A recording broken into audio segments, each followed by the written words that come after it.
Welcome to this session of the 2013 virtual conference entitled 2A, When the Dead Won't Rest, Survivor Guilt Among Combat Veterans.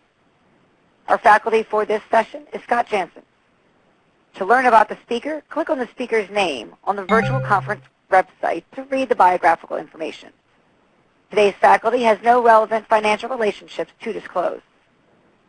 During the session, please use the chat box located on the bottom left corner of your screen to answer questions the faculty may pose, ask questions about the content, or communicate with colleagues around the content of the session.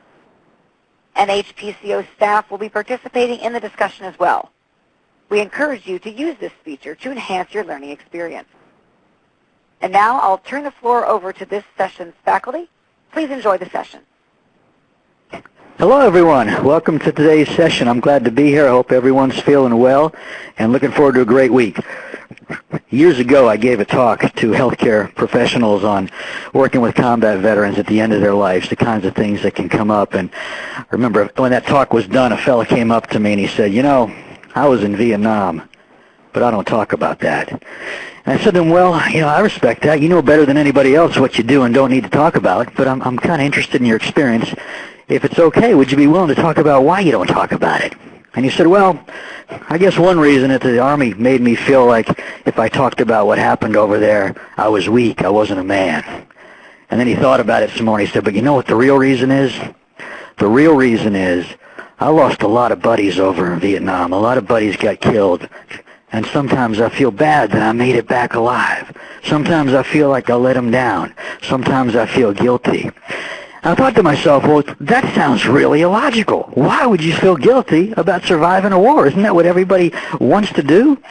I thought, well, okay, clearly this poor fella has internalized a dominant personal narrative, probably sustained by cognitive distortions, misattributions. 15 minutes, a good cognitive tune-up. I'll have him on the road feeling better in no time.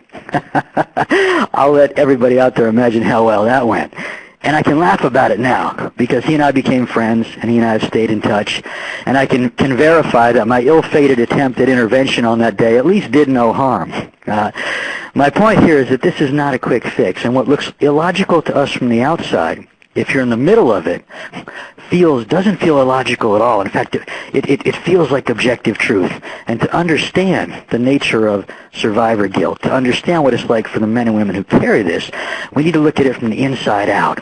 So what we'll be looking at today are really three dimensions of this issue.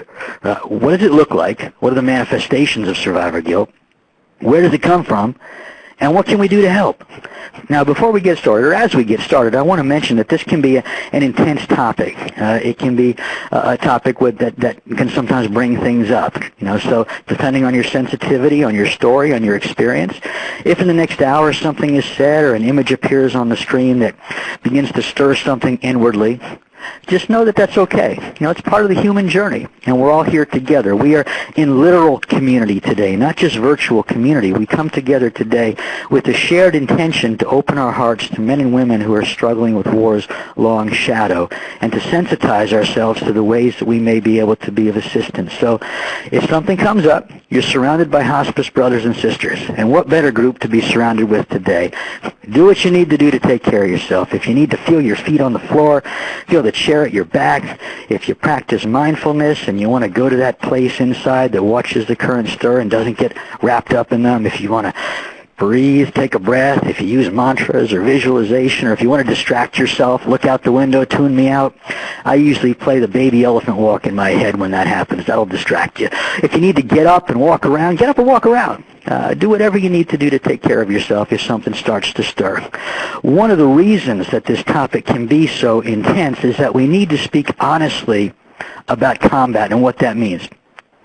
All too often when the word combat comes out, we move quickly to a heroic narrative. We talk about commitment to duty, higher ideals of sacrifice and loyalty, and commitment to something higher, some higher cause. And it's well and good that we do that. Certainly the men and women in uniform exemplify those qualities, and it's absolutely right and good that we talk about that. But when we jump so quickly to that heroic narrative, sometimes we blind ourselves to exactly what it is that we've asked these men and women to do. And so we need to acknowledge right off the bat that combat, there's nothing intrinsically good about combat. Regardless of whatever noble qualities might be exemplified by folks in uniform, combat is horrible. Combat is cataclysmic violence. Combat is savage, it's brutal, it's carnage, the likes of which human language cannot capture or define. And we need to have that in the background of our talk today if we're going to understand the nature of the kinds of losses that we're talking about and the origin of some of these feelings that go along with survivor guilt. I'll be using more examples than I usually do from the Vietnam War today, and I do that intentionally.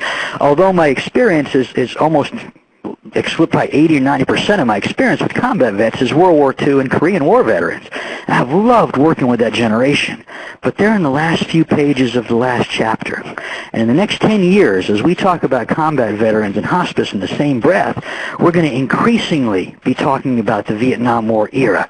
And I think we need to foresee that. I think we need to think about how we're going to create a safe, loving place for folks of that era to orient towards healing when they reach the last part of their lives and they're looking back. If we can think through that, I think that would be really helpful. So this is a kind of foreshadowing of what we have in the next 10 years or so as we serve folks on hospice.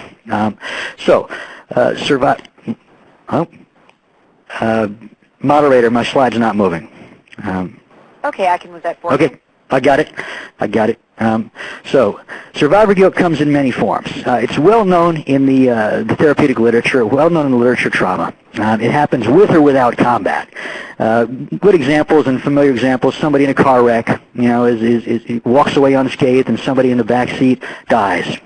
Survivor guilt is a possibility. Natural disasters. The 80-year-old whose house is completely untouched by the tornado that whips through the neighborhood finds out that the young woman down the street who he used to see at night pushing the stroller was killed. And why was I spared? I'm 80 years old. My kids are grown. Why was she the one to die?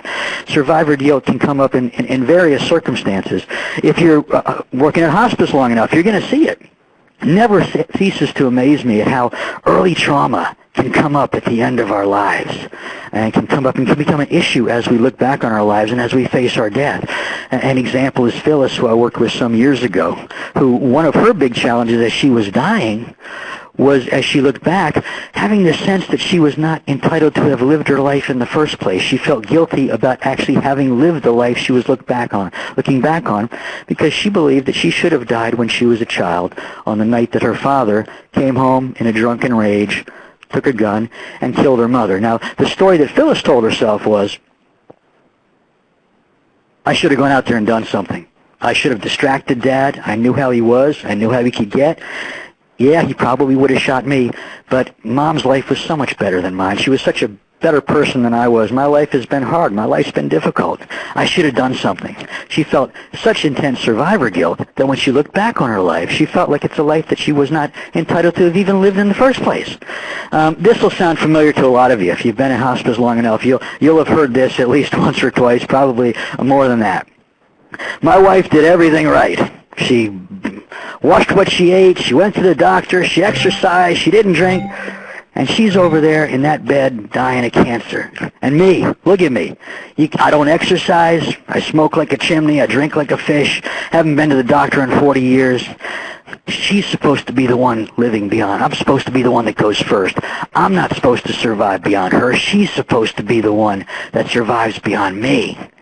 And as we turn to veterans, let's not forget that when soldiers die, it's not just their fellow soldiers, their buddies in the field, who walk away sometimes feeling survivor guilt. Sometimes it's Dad. Sometimes it's a brother. Sometimes it's a wife. Sometimes it's Mom. When I met a woman not long ago, it was clear that she had a lot of lingering sadness from the death of her son in Vietnam. He had died probably 50 years earlier.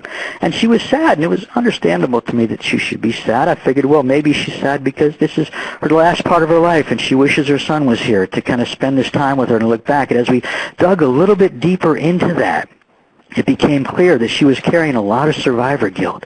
The story she told herself was, mothers are supposed to protect their children. I sent mine off to boot camp. Mothers are supposed to protect their children and give them guidance.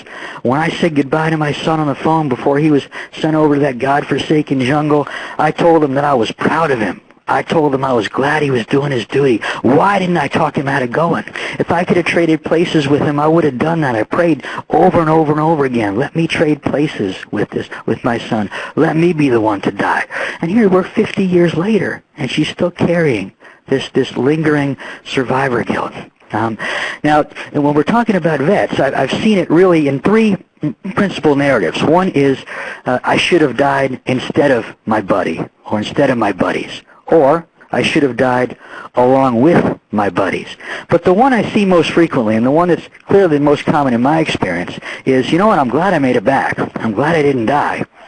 But I really feel guilty about it. I feel like I did something wrong. We're supposed to protect our buddies, and I couldn't protect them, or one in particular. We're supposed to share every sacrifice, but I couldn't share that ultimate sacrifice. I got to live my life. And Johnny had his life cut short. It's not fair.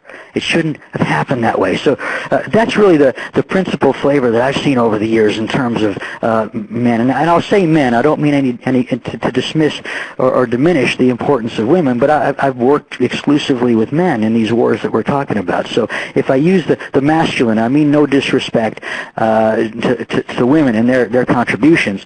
But it's just based on my experience. So I think it's also important to remember that survivor guilt does not exist in a vacuum. It never exists all by itself. It coexists with a number of different things, and they vary. It could be sadness, it could be anxiety, it could be depression, it could be PTSD, it could be a world-weary cynicism. It could be unresolved grief. It could be issues related to identity or self, any number of things. Three that I want to point out for you right now that I often see connected with survivor guilt. Exaggerated sense of personal responsibility. Now, this is something we see in trauma generally.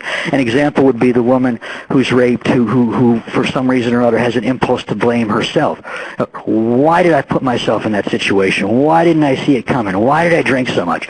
Now, we can look at it objectively and say, look, it's irrelevant where you were, who you were with, what you were drinking. It is not your fault that this happened. You are not responsible for the actions of another person. And yet, sometimes in trauma, there's this inclination to ascribe blame to self in ways that really are out of sync with what happened, but there's that impulse. Now, I see this quite a bit with combat veterans, especially with guys who are in leadership positions. You know, if you're the guy sending folks up the hill at Guadalcanal, if you're the guy leading men out into the elephant grass on patrol, it's understandable that there might be this exaggerated sense of responsibility. I've seen it with guys that aren't in positions of leadership as well. A combat veteran I worked with who felt like he was responsible for every single death that occurred in his platoon, regardless of the fact that, you know, maybe three guys are hit at once and he can only be in one place at one time. Maybe some guy is dead when he hits the ground, but still, he believed it was his fault. He took personal responsibility for those deaths. He was supposed to keep them alive. And however unrealistic that expectation was, it was one that he had internalized. Moral trauma. When we think about trauma, we often think about what is happening to us. You know, what happens to me, what happens to you, what happens to us. We forget that in war, sometimes it can be just as traumatic, the things that we do to others. There's a range of things that men do during war they would never do in ordinary times. Things that typically would be considered immoral or criminal are done across the boards on a large scale during the course of a war. And we sometimes forget that in and of itself can be traumatic. And it can lead to the sister of moral trauma, which is moral guilt. Now, maybe when a man's over there, that switch goes off in your head, and you deal with the killing, and you deal with the brutality of battle. But it's not uncommon that when men come back from war, that moral trauma starts to work on them, and starts to emerge as an issue that can intertwine with survivor guilt. I think it's important also to note the distinction between guilt and shame. And in a very simplistic way, guilt would be, I did something bad. Shame is, I am bad.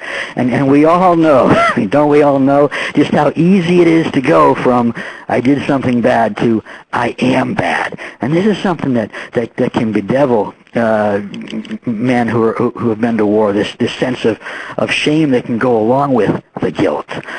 So I want to give you an example of the way that these three things combine with survivor guilt to create what was a powerful inner dynamic in a fellow that I worked with some time ago. Kyle was not actually a hospice patient. His mother was the patient.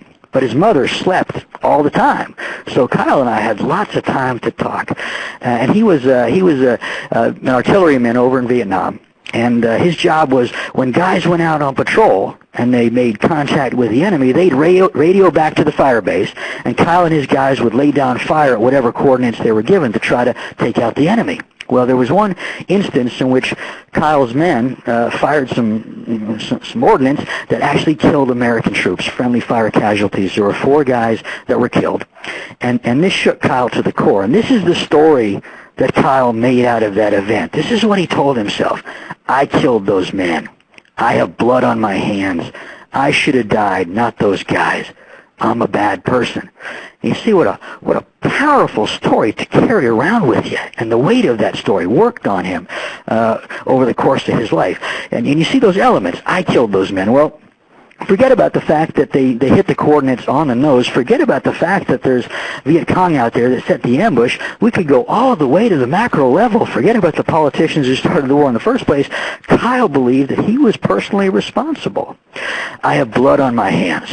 Well, there you have the moral guilt, the moral trauma of taking human life. I should have died instead of those men. Survivor guilt. I'm a bad person. Shame.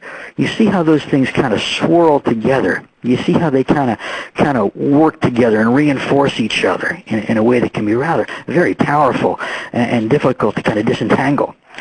Sometimes survivor guilt is experienced not just with deaths of individuals that are your companions in arms. Sometimes I've known a number of men that felt survivor guilt related to the death of civilians, even the death of enemies. That's a much more rare occurrence in my experience, but I've worked with men who had that kind of survivor guilt.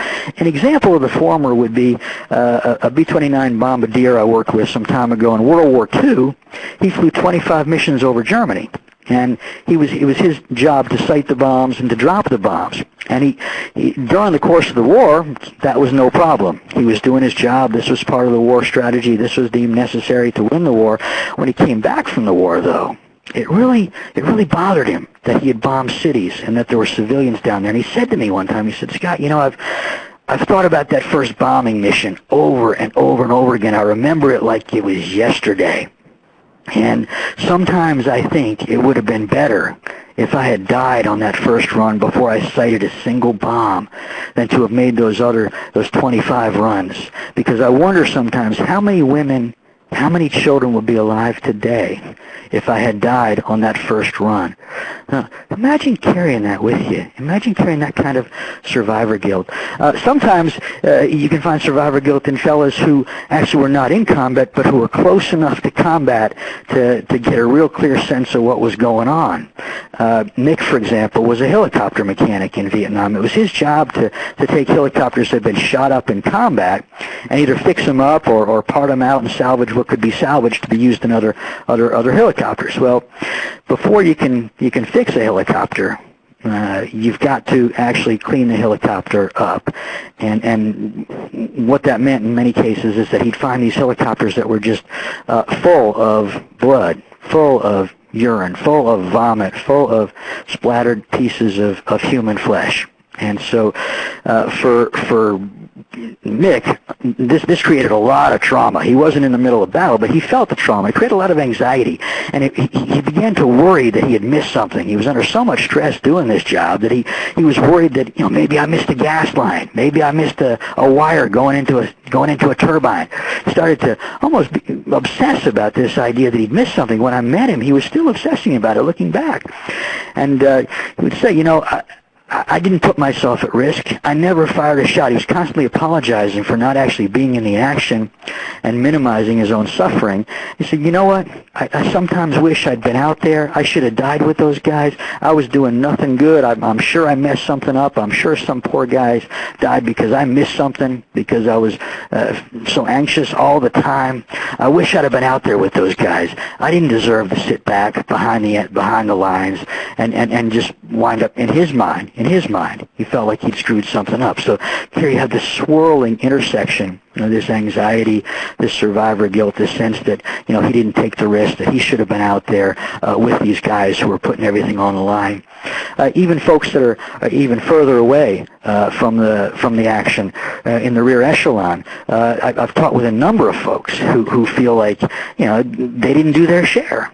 Like it was these guys over there who were actually doing the fighting, who did all the heavy lifting. Guys that tell me, I was in Washington, I was in military intelligence. I feel bad about that. I feel like I didn't do my share. I feel like I didn't take the risks.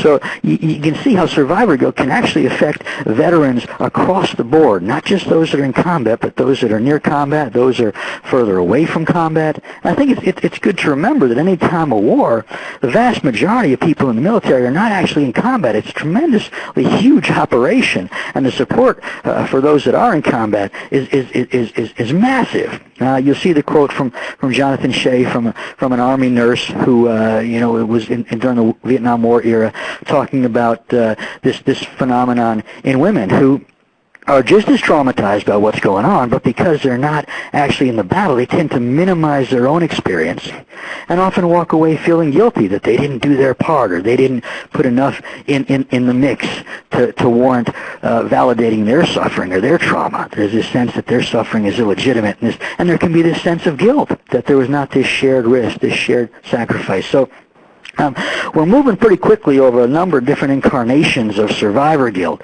and we could spend a lot of time on this just talking about the different ways it can show up, but I hope this kind of gives you a sense of some of the different manifestations. And we can turn now just to a reflection on where it comes from. I want to start with a story. I'm a big documentary watcher. I love to watch documentaries, and I watched one time that has stuck with me for a long time. I think I'll remember this one particular clip for the rest of my life. They were talking about the USS Indianapolis. It was a battleship during World War II. In 1945, they were headed from the island of Tinian to the Philippine Sea, and they got hit by a torpedo. And you know how they do with these documentaries. They have these guys that were there talking about their experience. And there's this fellow there, this big, broad-shouldered guy, steely-eyed guy. He's got his naval battalion hat on, and he's got this hard look in his eyes. And he says, "Yeah, I was stationed by one of the hatches. And I was, basically, he was on where the guys are coming up from below deck. He's helping guys get up onto the deck. Basically, he's in that transitional space. And he says, and I'm grabbing guys. I'm practically throwing guys on deck because I know what's going to happen. I know what's going to happen." And then he says he hears the order, "Seal all hatches." And you see this guy, his eyes get glassy, and he swallows hard. What happens here is when the ship's taken on water, if your hatches are open, there's no air pressure. So you've got to seal all the hatches in the hope that you create air pressure to keep the ship afloat. The problem is, if that doesn't work, whoever's below deck drowns. And that's what happened with the Indianapolis.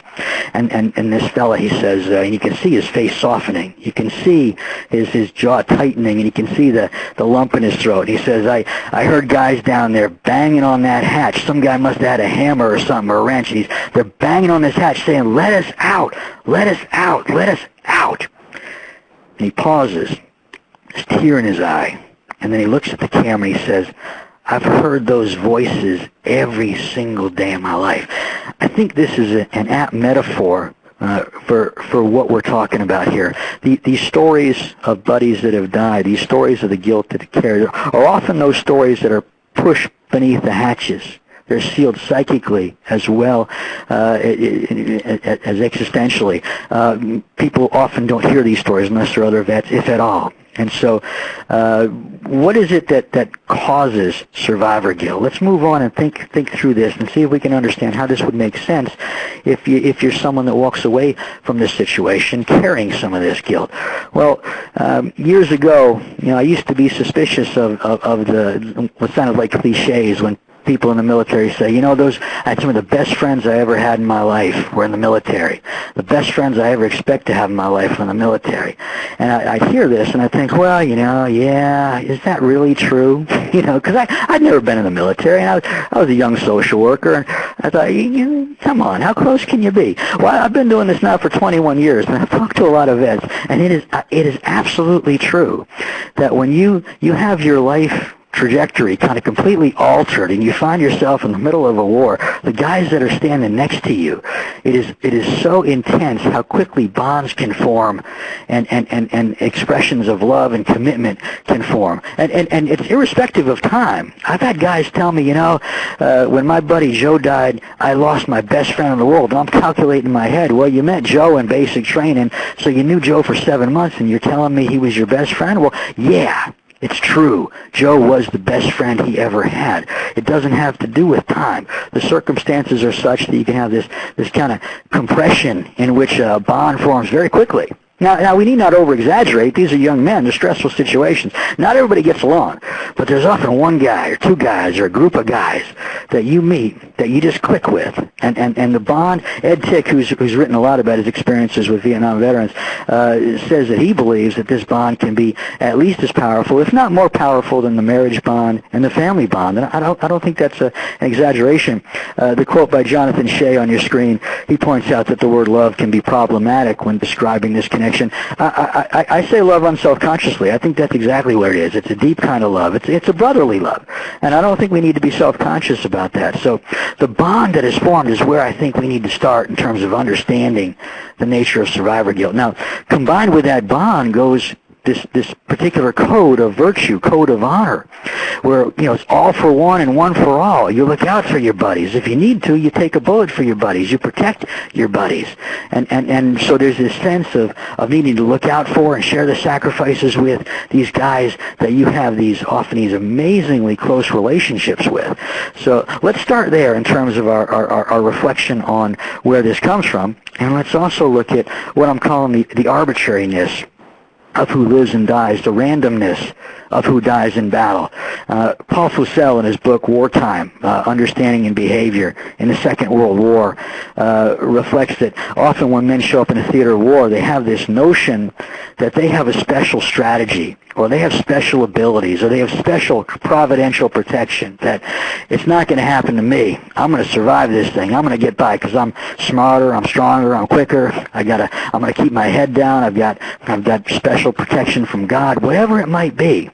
And he points out that after one or two battles, that story really starts to break down. And all of a sudden, guys start to think, you know what? I thought I had a plan. I thought I had some special abilities. I thought I had an inside line on some special providential protection. But after being through a battle or two, I'm realizing it can't happen to me. When battle starts and the ground is shaking, and there's this noise like you didn't even know you could have, and it feels like it's shaking the bones out of your body.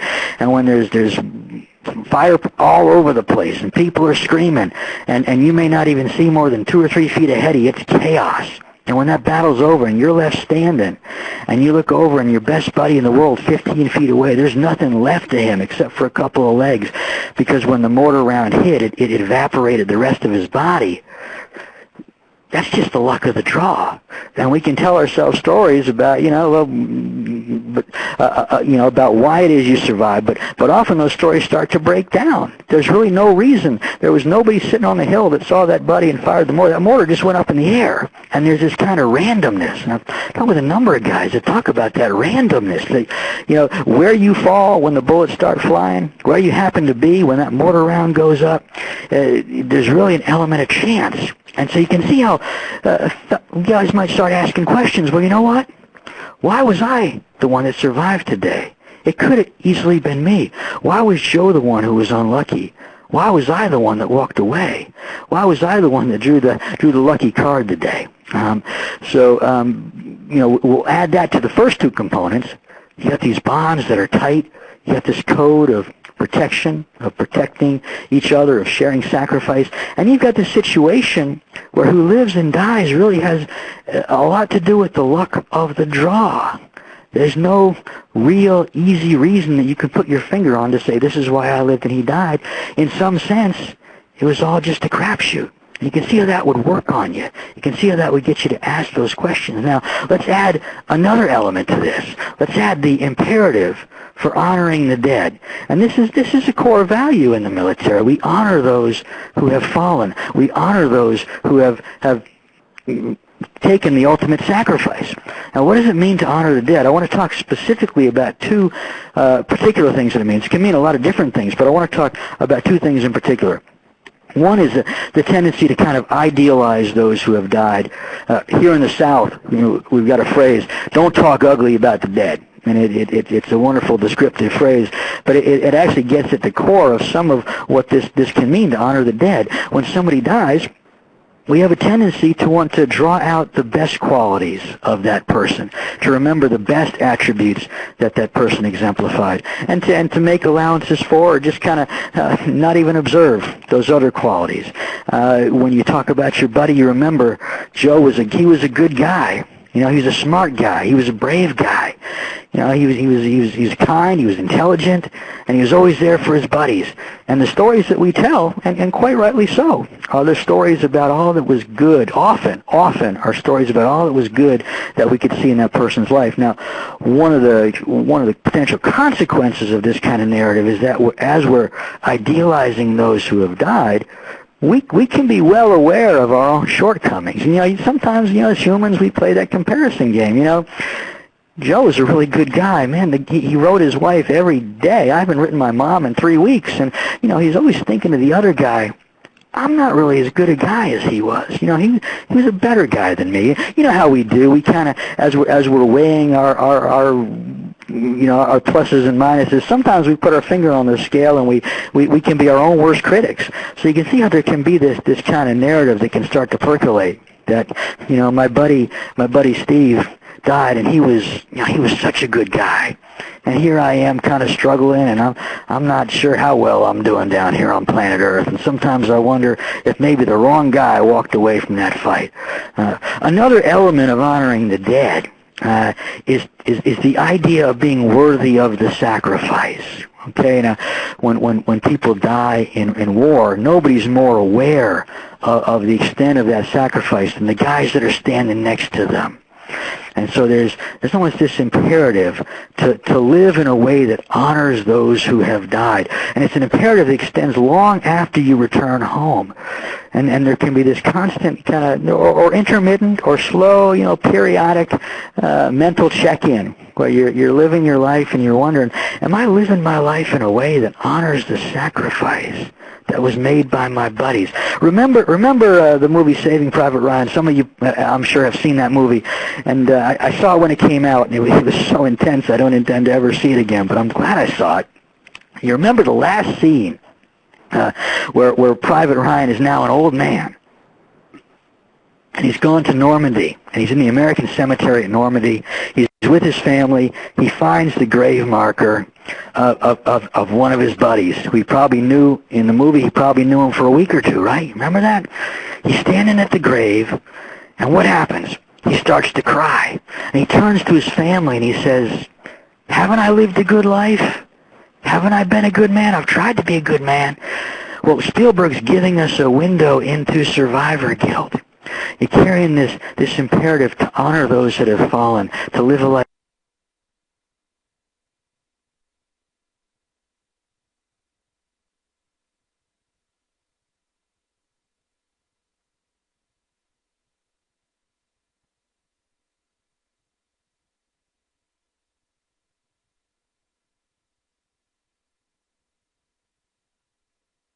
worthy of the friends that we've left behind. And sometimes when we're out there in life, we all struggle. And it's easy to tell ourselves a narrative that questions whether or not we have kind of lived up to the imperative, the responsibility to honor those who have fallen. And so you can see how these things together, the tight bond, the code of protectiveness, the arbitrariness of who lives and dies, and you walk away and your buddy falls, this imperative to honor the dead. All of these things can kind of swirl together.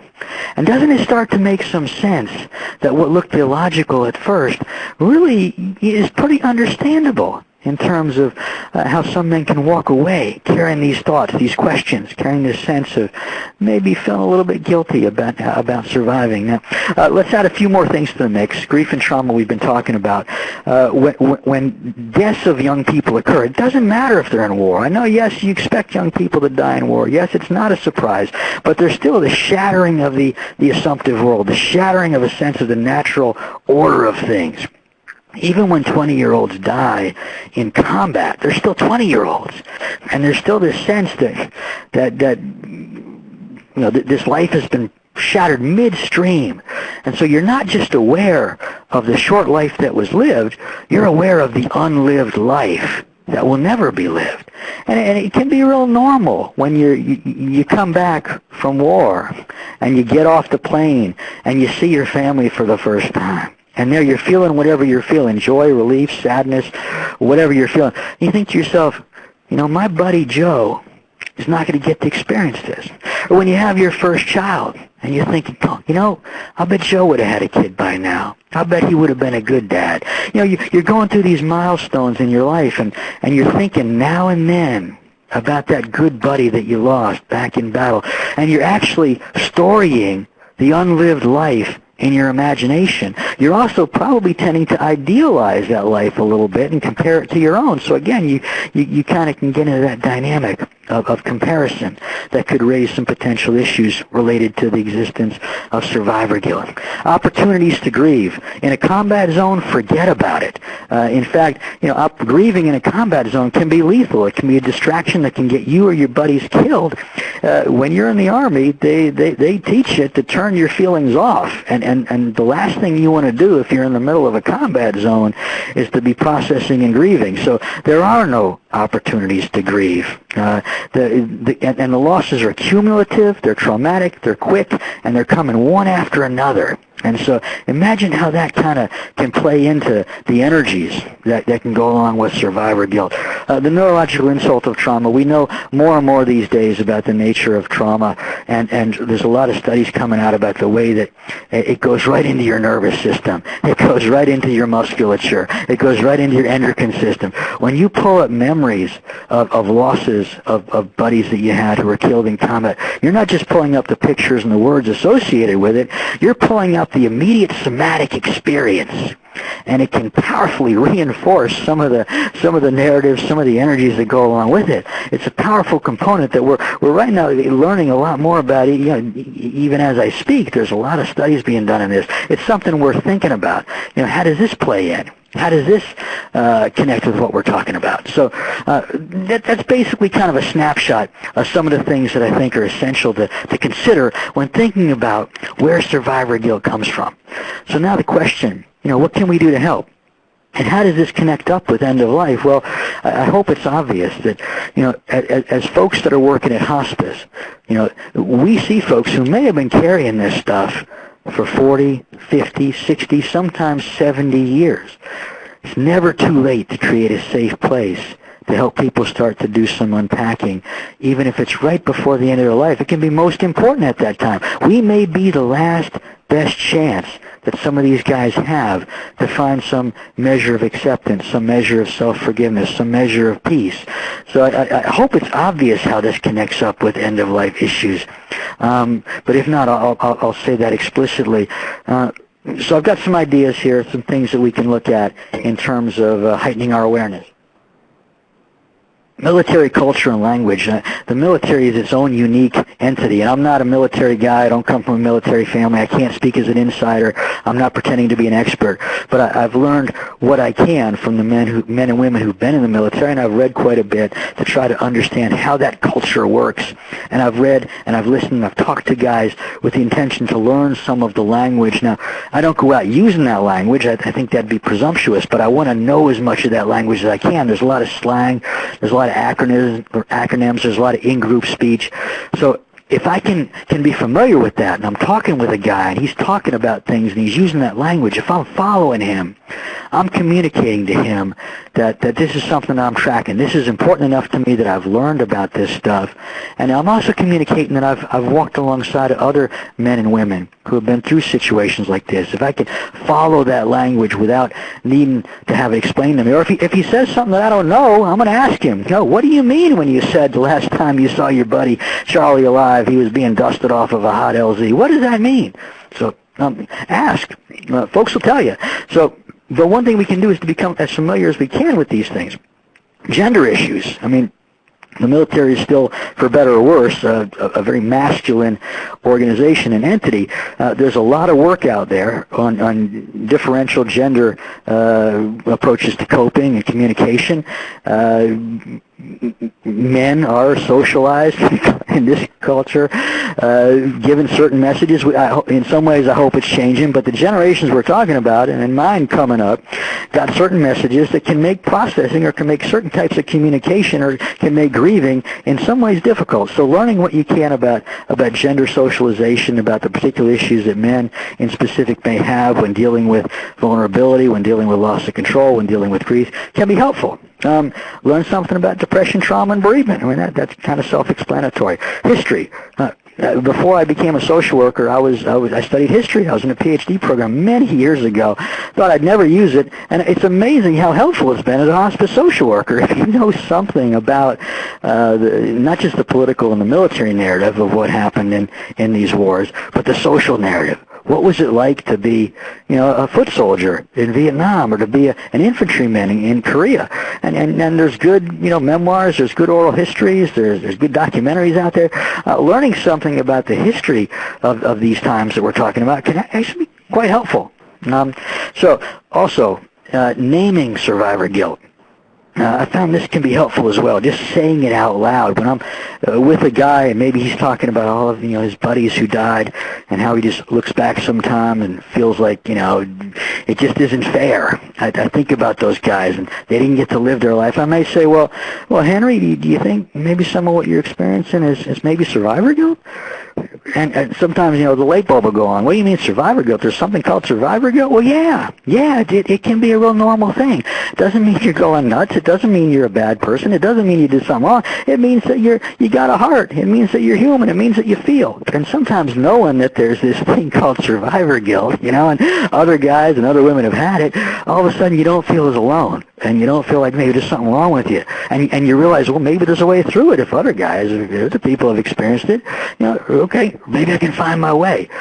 Is there a function? And what I mean by this is that sometimes when I'm working with somebody who seems to have a high degree of guilt, whether it's survivor guilt or otherwise, you can start to feel like you're kind of getting in a tug of war. And sometimes it feels like people don't want to let the guilt go. And when I encounter a situation like that, I start to wonder, is there some meaning that this guilt has that's important in terms of this person's life identity or their defenses that help keep them feeling safe. And sometimes there can be a real function beneath the survivor guilt that needs to be identified and addressed before that survivor guilt can be addressed. And I'll just give you some examples of some things that I found kind of underneath survivor guilt sometimes. One function that it seems to have for some men is it's a way of remembering. It's a way of keeping the dead alive, of keeping them in the forethought of one's mind. Jonathan Shea talks about the resuscitative function of memory. And so it can just be a way of kind of triggering memory on a regular basis. Sometimes I'll ask guys, well, if you woke up tomorrow and you weren't feeling this, what do you think you'd be feeling? One of the answers I get most frequently is, well, I think I'd be feeling like I was betraying my buddies. I think I'd be feeling like I didn't care about them.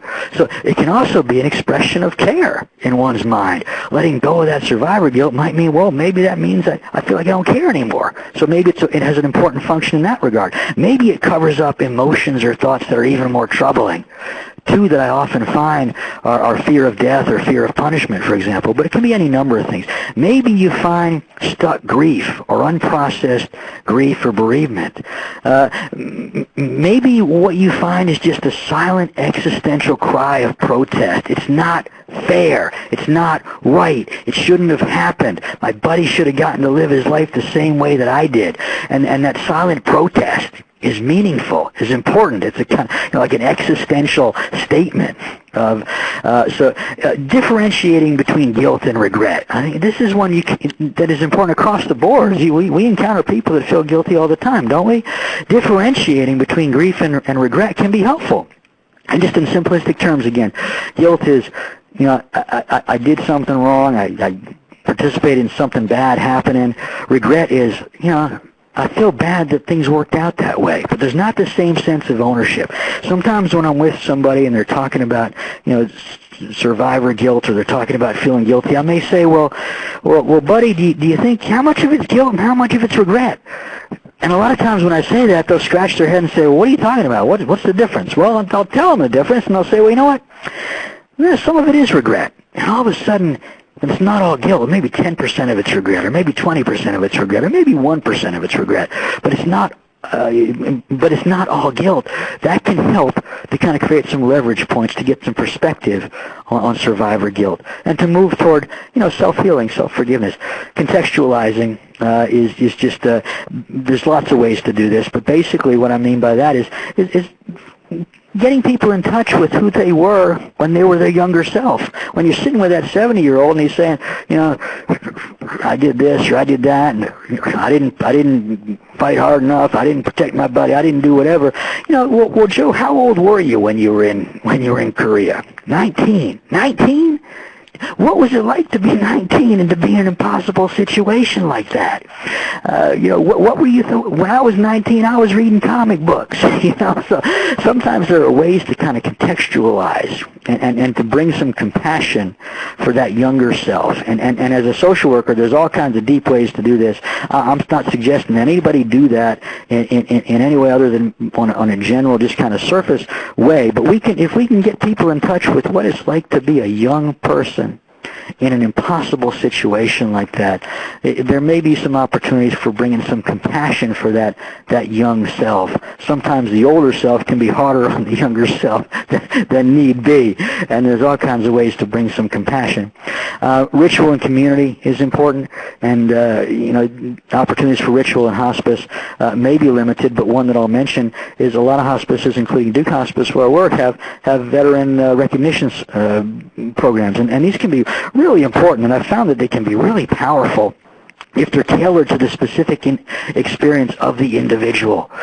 Not getting caught up in using boilerplate language, but creating certificates of honor or rituals that actually speak to the direct lived experience of the veteran. These rituals can be very powerful when you have folks go out into the home. And it can also be powerful to create a program where people actually have choice. And if a man says to me, I don't want anything to do with that, he doesn't have to explain it. He doesn't have to defend that. There can be kind of a ritualistic acknowledgement that he gets to choose. And I've had some amazing conversations with men after they've actually declined a visit from one of our veterans recognition volunteers.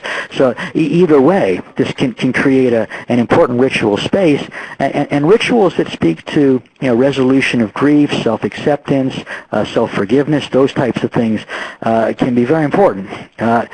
Chaplains often can create a ritual prayer space that can fold in a person's individual story in ways that speak to these ideas of self-forgiveness or resolution. Community, just a recognition that when these things are healed, they're healed in relationship, and the relationships we form can be a source of some of that healing. The last three, I'm going to move through these quickly, and because I want to have some time to close and to have a place of sharing. Safety pacing story. Basically, with safety, that has to do with your ability to create a safe place, to let a fellow know that there's no pressure, there's no imperative that you have to talk about anything in particular. You get to talk about whatever you want to talk about. You do it at your own pace, and also communicating that I can hear it. I can hear what you have to say without judging, without changing the subject, without explaining it away, without flinching. So you have to really have some sense of where your ground is. I've heard a lot of stuff that part of me wishes I hadn't heard, but I'm glad that I did as well. That can be part of safety, is communicating that there's no judgment here, and you don't have to try to protect me from experiences you've had if there's some that you want to talk about. Okay, so we've moved through this material rather quickly, and it feels like we've kind of taken a fast motorcycle ride to a vast and nuanced landscape and just pointed out a few of the markers. I hope this has been helpful. We'll have a space for questions in just a minute. I want to close with a piece of a letter that was written by a woman whose son died in Vietnam. She left this letter at the Vietnam Memorial Wall in Washington. It was written on February 13th, 1984, right after this fella, his name is Bill, right after Bill's mom talked with a friend of Bill's who was in Vietnam. The guy's name was Jim, and Jim told her how her son died. So she wrote this letter, and this is a paragraph about two-thirds of the way in. I just want to read this as a way of closing. So this is Bill's mom. He told me how, after a while there, instead of a yellow streak, the men got a mean streak down their backs. Each day the streak got bigger and the men got meaner. Everyone but you, Bill. He said how you stayed the same happy-go-lucky guy that you were and when you arrived in Vietnam. How your warmth and friendliness drew the guys to you. How your lieutenant gave you the nickname Spanky, and soon your group, Jim included, all your buddies were known as Spanky's gang. How when you died, it made it so much harder on them, for you were their moral support. And he said how you, of all people, should never have been the one to die. And the reason I close with that is that I think it kind of embodies some of what we've been talking about. And I think everybody who dies in a war has someone somewhere who can say the same thing. Thank you for letting me have the floor. I'll turn it over to the moderator. Great. Thank you very much. At this time, the faculty is ready to take any questions you may have about the content of today's session. Simply type your question into the chat box, and I'll read it to the faculty so that it will be included in this session's recording. Our first question: what about those veterans who do not want to talk about what they saw? Is there a way that we can help coax or give them a space to share? Oh, I'm so glad that question was asked. That is so important, and I think we need to be very respectful, and we need to be very sensitive and very attuned to making sure that we don't push our agenda. Sometimes we think that we know better, like if you just talk about it, you'll feel better. If you just get in touch with this material and ventilate and feel the feelings, there's gonna be a magic catharsis and everything's gonna be fine. It doesn't work like that with traumatic memories, and if we push too hard, we really do run the risk of re-traumatizing individuals. And I think the question is a caution that's so important, that when we enter the lives of these men and women, they're doing us an honor by allowing us to accompany them.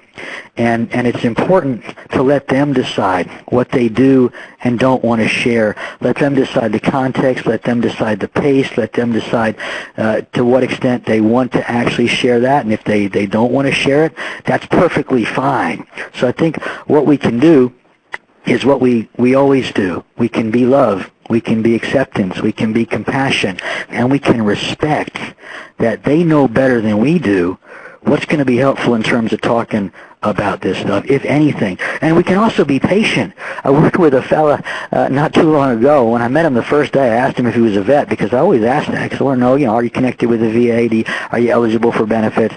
And he was real cagey about it. He said, well, yeah, I was in the military back 66, 67. And it was like pulling teeth to get just a little bit out of him. And it turned out he was in the Marines, and that's where it ended. I didn't ask him where he was, but I made a mental note, 66, 67, he was in the Marines, and I dropped it. And I didn't bring it up because it was clearly a topic he didn't want to talk about. I explained to him I just brought it up because I wanted to see if there might be any benefits that he might be eligible for, any resources at our local VA. Then I dropped it. 9 months later, we're sitting out in the front doorstep and we're looking out at the road. We're not looking at each other. It's kind of a safe place, right? We're two guys just looking straight ahead. And he's talking about when he met his wife, and he said to me, he said, Scott, I'm surprised my wife had anything to do with me back in 67 when she met me. I was a mean guy. And I let the pause extend, and I said, I decided to take a little risk. I said, well, that surprises me a little bit. You want to say a little bit more about that? And he didn't say anything, and I said, well, are you talking about Vietnam? And he said, yeah, I'm talking about Vietnam. And then I just kept my mouth shut. And he started to talk, and he told me what he wanted to tell me. And that was all he wanted to tell me. And then when it was over, He made it clear that he was done talking. That was the extent of our interaction. And my sense is that, we can be patient, we can be aware, and we can let them decide what's going to be helpful, and we can let them cope in the ways that they want to cope. Sometimes not everybody copes by talking. Not everybody processes things by talking. And when you're talking about stuff like this, I want to really encourage folks to let their social workers walk point. When you're talking about processing stuff with people of this nature, it's really the social workers and the chaplains that I'm speaking to. This can be complex stuff. The rest of us bring a lot of skills, a lot of talents, and we all bring that intention to bring peace, to bring respect, to bring an acknowledgement of a person's dignity, and we don't want to push our agendas. So what we can do, I think, is we can just be there, and we can be patient, and we can send messages of acceptance and love, and we can send messages that it's safe to talk if they want to talk. And we can show them how we're not going to push. We're not going to try to short-circuit their defenses. We're not going to push an agenda that says, you better talk about this. Come on, you'll feel better. We don't know that. They know that. So thank you for that question, because it's an important and sensitive caution for all of us. I don't know if that answers your question, but that's my response. Thank you. Do you find that veterans work better in a group or one-on-one? Does this seem to make a difference? Well, I don't have experiences in groups, but I have read a lot of the so-called literature, and my sense from what I've read is that when veterans get in groups with other veterans, that can be a really powerful stimulant for insight, healing, perspective, and connection. And so my sense in actually reading the literature is that probably one of the first line preferences in terms of helping veterans process things would be a safe, well-run group of other veterans, and that's my sense. I'm not speaking from experience. So now, having said that, it goes back to the other question. Groups aren't everybody's cup of tea, right? Not everybody wants to join a group. Not everybody wants to take that risk or to open themselves up to that vulnerability. So I think, good work can be done in either context. I think, in terms of the therapeutic impact, certainly if there's the availability of a group, particularly of other vets, that would be something to offer. In hospice, it's often not an option because, folks can't leave the home. I'm not aware of any telephone support groups that are being done. I know periodically folks are doing things like that, but it's not really an option with hospice. But in terms of my sense of having read stuff, if there's the option of offering somebody a well-run group of other veterans, that would be something surely to put on the table. But which is better? I think it really depends on the person. It depends on a lot of factors that really are individual to the person, the man or the woman that we're talking about. You personally have experience with this, Scott. Do you find that a person that is a non-veteran can be equally as effective in working with combat veterans? And if yes, how do you begin to develop that relationship? Well, that's a good question. I really actually haven't thought about that much. It's a good question. I'm surprised I haven't thought about it much because I'm not a veteran. I don't know firsthand what it's like to be in the military, but I do believe I do believe that you can do good work and establish connection and rapport and trust, regardless of whether you've been in the military. I don't think it's a prerequisite or an absolute requirement, and I don't think it dictates the extent to which you can go into deep places.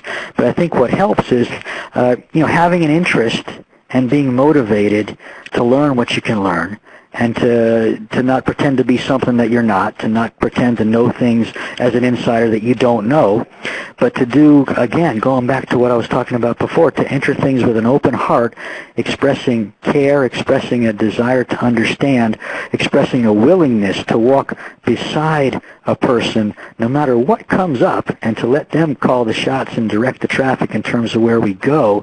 And I think what helps is some of those things I was talking about in the presentation, learning what you can about military culture, learning what you can about gender issues, things like that. But also just, not trying to pretend to be something that you're not. Just bring yourself.